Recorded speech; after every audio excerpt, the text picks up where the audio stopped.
Revenons aujourd'hui à une version second avec la Bible avec notes d'études archéologiques et historiques.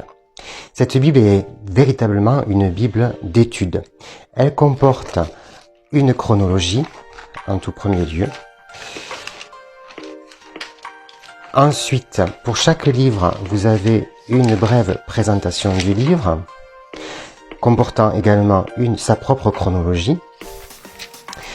Le texte est miné d'encarts archéologiques et historiques, avec même de véritables illustrations. Comme beaucoup de bibles d'études, vous avez des parallèles devant le texte qui vous permettent d'un verset aller vers une autre portion de la Bible. Et bien sûr, vous avez aussi des commentaires en bas de page situés donc sur cette Bible. Que dire d'autre? Dans le Nouveau Testament, vous avez les textes correspondant aux paroles de Jésus qui sont écrits en rouge. Vous avez également un mini dictionnaire, je dis mini parce que je vous présenterai un dictionnaire et vous verrez que ça n'a rien à voir avec ce qu'on a sur cette Bible. Donc c'est un mini dictionnaire de quelques pages.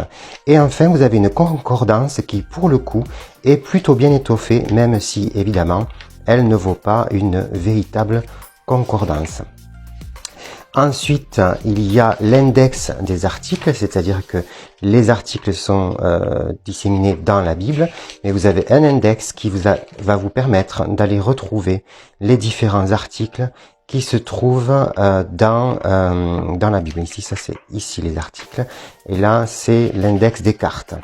Donc, évidemment, vous avez donc aussi des cartes, 14 cartes au total, pour vous repérer sur le plan archéologique. Ensuite, que dire de plus? Son prix, il est entre 50 et 60 euros. Sa police de caractère, elle est, je dirais, intermédiaire, puisqu'elle est légèrement plus grande, que ce que l'on trouve dans beaucoup de Bibles, mais ce n'est pas non plus une Bible à gros caractère.